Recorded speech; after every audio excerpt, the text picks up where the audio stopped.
ಒಂದಷ್ಟು ಅದಾದ್ಮೇಲೆ ನೀವು ಕಣ್ಣೀರು ಹಾಕ್ತೀರಾ, ದೇವ್ರ ಹತ್ರ ಹೋಗಿ ಬೇಡ್ಕೋತೀರಾ, ಧ್ಯಾನ ಮಾಡ್ತೀರಾ, ಇದನ್ನೆಲ್ಲ ಮನೇಲಿ ಎಲ್ಲರೂ ಕೂಡ ಅಬ್ಸರ್ವ್ ಮಾಡ್ತಿರ್ತಾರೆ. ಇದೆಲ್ಲೋ ಕಳಪೆ ಸಿಗುತ್ತೆ ಅಂತ ಹೇಳ್ಬಿಟ್ಟು ಚೈತ್ರಕ್ಕ ಈ ಥರ ಡ್ರಾಮಾ ಮಾಡ್ತಿದ್ದಾರೆ ಅಂತ ಅನ್ಕೊಳ್ತಿರ್ತಾರೆ. ಗಿಲ್ಲಿನೂ ನಿಮ್ಮನ್ನ ಸಖತ್ ಹೀಯಾಳಿಸ್ತಾರೆ.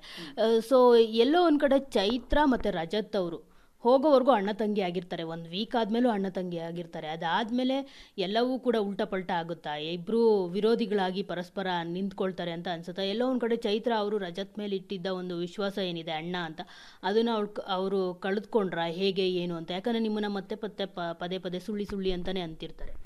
ಏನು ಗೊತ್ತಾ, ನಾನು ಅದನ್ನು ಒಳಗಡೆನೆ ಹೇಳ್ಬಿಟ್ಟಿದ್ದೆ. ಲಾಸ್ಟ್ ಸೀಸನಲ್ಲಿ ಯಾವುದೋ ಒಂದು ಟ್ರೋಲ್ ಆಯಿತು ಅಂದ ತಕ್ಷಣಕ್ಕೆ ಅದೇ ವರ್ಕ್ ಆಗುತ್ತೆ ಅಂತ ಹೇಳೋಕ್ಕಾಗಲ್ಲ. ಸೊ ಎಲ್ಲ ಸೀಸನಲ್ಲೂ ಅದೇ ಪದೇ ಪದೇ ಕೊಟ್ಟಾಗ ಅದು ವರ್ಕ್ ಆಗಲ್ಲ ಅಂತ. ಆ್ಯಂಡ್ ಅಫ್ಕೋರ್ಸ್ ನನಗೆ ಆ ವಿಷಯದಲ್ಲಿ ಬೇಜಾರಾಗಿತ್ತು. ನಾನು ಹತ್ತಿದ ಕಳಪೆ ಇದು ಮಾಡ್ತಾರೆ ಅನ್ನೋ ಕಾರಣಕ್ಕಲ್ಲ, ಅವ್ರು ನನ್ನ ಫ್ಯಾಮಿಲಿ ಬಗ್ಗೆ ಕಮೆಂಟ್ ಮಾಡ್ತಾರೆ. ಸಹಜವಾಗಿ ಈಗ ನನಗೂ ಮದುವೆಗೆ 6 ತಿಂಗಳಾಗಿದೆ, ನಾನು ತಾಯಿ ಮನೆ ಬಿಟ್ಟು ಗಂಡನ ಮನೆಗೆ ಹೋಗಿದ್ದೀನಿ, ನನಗೂ ಅಮ್ಮನ ಮನೆ ನೆನಪಾಗ್ತಿರುತ್ತೆ. ದಿಢೀರಂತ ತಾಯಿ ಮನೆ ಗಂಡನ ಮನೆ ಎರಡೂ ಬಿಟ್ಟು ಬಿಗ್ ಬಾಸ್ ಮನೆಗೆ ಬರ್ತೀನಿ.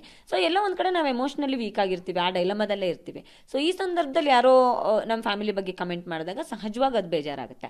ಸೊ ಆ ಬೇಜಾರಿಂದ ನೋವಲ್ಲಿ ಇದನ್ನೇ ಹೊರತು ಕಳಪೆ ಕೊಡ್ತಾರೆ ನಾನು ಯಾವತ್ತೂ ಕೇರೆ ಮಾಡಿದವಳಲ್ಲ ಅದಕ್ಕೆ. ಸೊ ಎಲ್ಲರಿಗೂ ಗೊತ್ತು, ಈಗಲೂ ನಿನ್ನೆ ತನಕನೂ ಎಲ್ಲರೂ ಬಂದಾಗಲೂ ಹೇಳ್ತಾ ಇದ್ರು ನಿಮಗೆ ಹೋಗ್ಬೇಕಾಗಿದ್ದು ಕಳಪೆನೇ ಅಲ್ಲ ಅದು ಅಂತಲೇ ಮಾತಾಡ್ತಾ ಇದ್ರು. ಸೊ ಹಾಗಾಗಿ ನಾನು ಯಾವಾಗಲೂ ಜನರ ಪರ್ಸ್ಪೆಕ್ಟಿವಲ್ಲಿ ಯೋಚನೆ ಮಾಡ್ತೀನಿ. ಇವರೆಲ್ಲರೂ ಒಂದು ಸೈಡಲ್ಲಿ ಕೊಡ್ತಾ ಇದ್ದಾರೆ ಅಂದರೆ ಇದನ್ನು ಜನ ಹೆಂಗೆ ನೋಡ್ತಾರೆ, ಸೊ ಜನ ನೋಡಿದಾಗ ಇವ್ರು ಹೆಂಗೆ ಕಾಣಿಸ್ತಾರೆ ಅನ್ನೋದನ್ನಷ್ಟೇ ನೋಡ್ತೀನಿ. ಸೊ ನನಗೆಲ್ಲ ಒಂದು ಕಡೆ ಇವ್ರು ನನಗೆ ಕಳಪೆ ಕೊಟ್ಟಾಗ ಜನಕ್ಕೆ ಗೊತ್ತಿರುತ್ತಲ್ಲ ಇವ್ರ ಡಿಸಿಷನ್ಸ್ ರಾಂಗ್ ಅಂತ, ಎಷ್ಟಿದ್ರೆ ಸಾಕು ಅಂದ್ಬಿಟ್ಟು ಬೇರೆ ಯಾವುದೂ ಇಲ್ಲ.